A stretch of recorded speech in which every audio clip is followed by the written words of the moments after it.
আসসালামু আলাইকুম বন্ধুরা, ভালো আছেন আশা করি সবাই। আজকে আমি চিকেন বল বা মিট বল তৈরি করব, সেই রেসিপি নিয়ে এসেছি আপনাদের সাথে শেয়ার করার জন্য। আমার সাথেই থাকবেন।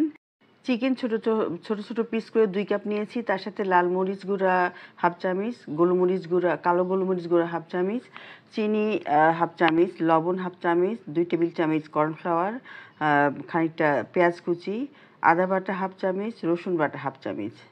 তার সাথে ভিনেগার দিব 1 চামচ, হোয়াইট ভিনেগার দিলাম 1 চামচ, রান্নার তেল অর্থাৎ সয়াবিন তেল দিলাম 1 টেবিল চামচ এবং 1 টেবিল চামচ টমেটো সস। এগুলি একসাথে সব ব্লেন্ড করে নেব। ব্লেন্ড হয়ে গেছে, এখন পরবর্তী কাজে চলে এলাম। এগুলো সব একসাথে করে আমি 4 পিস পাউরুটি ব্লেন্ড করে রেখেছি, সেগুলি এর সাথে মিশিয়ে নেব যতটুকু লাগে আর কি।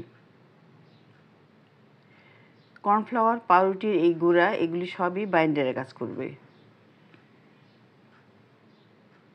সব একসাথে ঢেলে না দিয়ে একটু একটু করে মিশিয়ে পরিমাপটা ঠিক করে নেবেন আপনারা।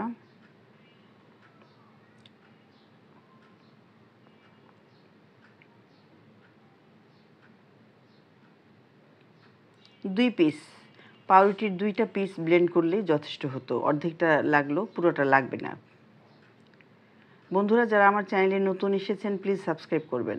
পাশে থাকা বেল বাটন অন করে রাখলে আমার সমস্ত ভিডিও নোটিফিকেশন পেয়ে যাবেন সবার আগে। যারা ফেসবুক পেজ থেকে দেখছেন তারা ফলো করবেন, লাইক দেবেন। আমার ভিডিও ভালো লাগলে অবশ্যই একটা লাইক দেবেন বন্ধুরা।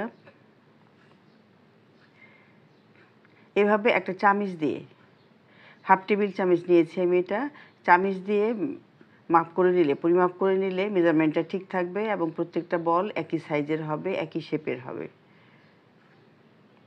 3টা বল আমি তৈরি করে দেখলাম আপনাদের কাজের সুবিধার্থে। হয়ে গেছে আমার সবগুলো বল তৈরি করা। এখন এগুলি স্টিম করতে চলে যাব। আমার স্টিমারে পানি বয়েল হচ্ছে। আপনাদের 2 ধরনের পদ্ধতিতে এই মিট বল তৈরি করা দেখাবো আজকে আমি। স্টিমারে দিচ্ছি 80%, আর অল্প কয়েকটা বলতে পারেন 20% বল আমি রেখে দিয়েছি, যেগুলি পানিতে সিদ্ধ করে দেখাবো। যাদের ঘরে স্টিমারের সুবিধাটা থাকবে না তারা যেন পানিতে সিদ্ধ করেও এই বল তৈরি করতে পারেন, সেই জন্যই এই ব্যবস্থা করেছি। নিচে যে বয়েল হচ্ছে বিশুদ্ধ পানি এটাও। এখানে আমি বাকি কয়েকটা বল দিয়ে দিলাম 10 মিনিট পরে। স্টিমারে 15 মিনিট সময় নিল, ফিরে এলাম 15 মিনিট পরে আমি। আর 10 মিনিট পরে দিয়েছি পানির মধ্যে যে বলগুলো, সেগুলো হয়ে গেছে আমার মিট বল রেডি করা। এখন পানির মধ্যে এগুলো, যেহেতু সরাসরি পানিতে বয়েল হচ্ছে, এগুলো 5 থেকে 6 মিনিটের জন্যই যথেষ্ট, সেই সময়টাই দিলাম। হয়ে গেছে এগুলো। দেখলেন, তাহলে 2টা পদ্ধতিতেই আপনারা মিট বল তৈরি করতে পারবেন, কোনো সমস্যা হবে না। তবে যেহেতু স্টিমারে স্টিম হয়, এটাতে আমার ধারণা, আমার মনে হয় যে খাবারের পুষ্টিগুণ সবচেয়ে ভালো থাকে, সে কারণে আমি স্টিমার ব্যবহার করে থাকি সবসময়।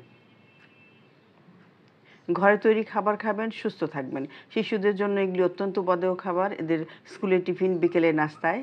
কথা হবে অন্য কোনো ভিডিওতে। আজ তাহলে আল্লাহ হাফেজ।